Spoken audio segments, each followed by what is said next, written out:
ایک یتیم جو نہ لکھنا جانتا ہے نہ پڑھنا جانتا ہے، عرب کے ایک ایسے ماحول میں پیدا ہوا جہاں ایجوکیشن کا نام و نشان نہیں ہے، اور ابھی آپ کو ایک چھوٹی سی ریاست بھی پوری طرح نہیں ملی مدینہ کی، اس میں بھی چاروں طرف آپ کے دشمن۔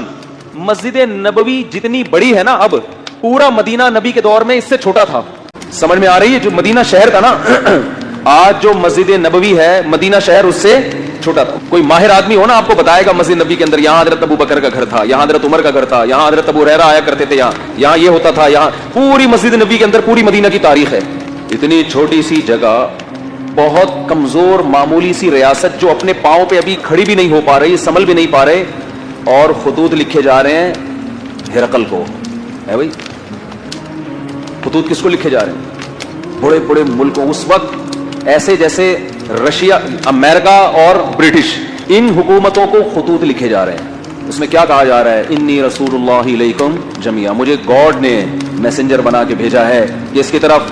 آپ کہتے ہیں جب اللہ کو اللہ کہا جائے گا تو گاڈ کیوں کہہ رہے ہو پھر بار بار گاڈ؟ اس لیے کیونکہ یہ لفظ گوروں کے لیے بھی ایکسیپٹیبل ہے نا، گاڈ کو تو وہ بھی مانتے ہیں نا، اللہ کو نہیں مانتے، گاڈ کو تو مانتے ہیں نا، تو اس لیے میں گاڈ کا لفظ استعمال کر رہا ہوں۔ اب میں آپ سے ایک بات عرض کر رہا ہوں کہ دنیا میں اس سے بڑے سفیر کی کوئی مثال مل نہیں سکتی، جو دعویٰ بھی کر رہے ہیں اللہ کی طرف سے تمام انسانوں کا رسول، اور اس دعوے پر عمل بھی کر کے دکھا رہے ہیں۔ بڑے بڑے بادشاہوں کو خطوط لکھ رہے ہیں۔ بعض بادشاہوں نے جب آپ کا خط دیکھا تو اسے پھاڑ دیا۔ آپ نے فرمایا اللہ اس کے اسی طرح ٹکڑے کرے گا جس طرح اس نے میرے خط کو پھاڑا ہے۔ آپ کہہ سکتے ہیں بھائی کسی کے خط کو پھاڑنے پر اتنی بڑی بد دعا کیسے دی جا سکتی ہے؟ بات یہ ہے کہ دعویٰ جتنا بڑا ہو اس دعوے کا انکار بھی اتنا ہی بڑا جرم ہوتا ہے۔ اس کے ذمہ لازم تھا، کیونکہ نئے پیغمبر کا لوگ انتظار کر رہے تھے، لوگوں کو یقین تھا کہ حضرت عیسیٰ ابن مریم آخری نبی نہیں ہے۔ عیسائی بھی انتظار کر رہے تھے، یہودی بھی انتظار کر رہے تھے۔ ایسے موقع پہ اگر کوئی دعویٰ کرے تو دعویٰ سنتے ہی اس کو پھاڑ ڈالنا یہ اللہ سے دشمنی لینے کے مترادف ہے۔ اس لیے رسول اللہ صلی اللہ علیہ وسلم نے فرمایا لا يسمع بی احد من هذه الامہ یہودیا کان او نصرانیا ثم لم یؤمن بالذی ارسلت به الا دخل النار۔ فرمایا میری پوزیشن یہ نہیں ہے کہ کوئی میری دعوت سنے، اس کا دل چاہے تو مان لے، دل چاہے تو نہ مانے، نہ نہ نہ نہ نہ۔ میری حیثیت یہ ہے کہ اس امت میں کوئی یہودی عیسائی میرے بارے میں سنے اور پھر تحقیق کر کے مجھ پر ایمان نہ لے کر آیا کے پاس کہ ادھر سے سنے اور ادھر سے نکال دیں گے، یار یہ مسلمانوں کے مذہبی معاملات ہیں، چھوڑو۔ آپ کہہ سکتے ہیں کہ کیا دلیل ہے آپ کے پاس کہ محمد ابن عبداللہ صلی اللہ علیہ وسلم اس دعوے میں سچے تھے؟ کیا دلیل ہے آپ کے پاس؟ ہم کہتے ہیں 1400 سال پہلے جو آپ کی نبوت کے برحق ہونے کے دلائل تھے وہ تو تھے، وہ لوگوں نے اپنی آنکھوں سے دیکھے۔ 1400 سال کے بعد جو آپ کے برحق ہونے کے دلائل ہیں وہ پہلے سے بھی زیادہ ہیں، وہ اس سے بھی زیادہ ہیں۔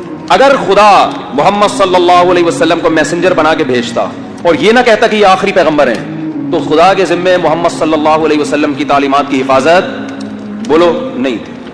اللہ کہہ دیتا کہ ان کی تعلیمات جب مسخ ہوں گی تو میں دوسرا پیغمبر بھیج دوں گا۔ خدا نے محمد ابن عبداللہ صلی اللہ علیہ وسلم کے بارے میں 2 دعوے کیے، یہ میرے میسنجر ہیں اور لاسٹ میسنجر، ان کے بعد کوئی نبی نہیں ہے، کیونکہ ساری دنیا کے سارے انسانوں کے لیے۔ اس دعوے میں اللہ نے ایک اور دعویٰ کر دیا کہ ان کی تعلیمات کو میں قیامت تک کے لیے محفوظ کر دوں گا۔ اللہ کے ذمے تھا کہ محمد صلی اللہ علیہ وسلم کی تعلیمات کی حفاظت کرتے۔ یہ حفاظت خود اس کی دلیل ہے کہ محمد صلی اللہ علیہ وسلم لاسٹ میسنجر آف گاڈ ہیں، ورنہ کسی یتیم جو نہ لکھنا جانتا ہو نہ پڑھنا جانتا ہو اس کی تعلیمات کی اللہ کی قسم اسباب کی دنیا میں ایسی حفاظت کا انتظام اس زمانے میں تو ممکن ہی نہیں تھا، ناممکن، اور اس زمانے میں بھی اتنا پروٹوکول ملنا کسی کو ممکن نہیں ہے۔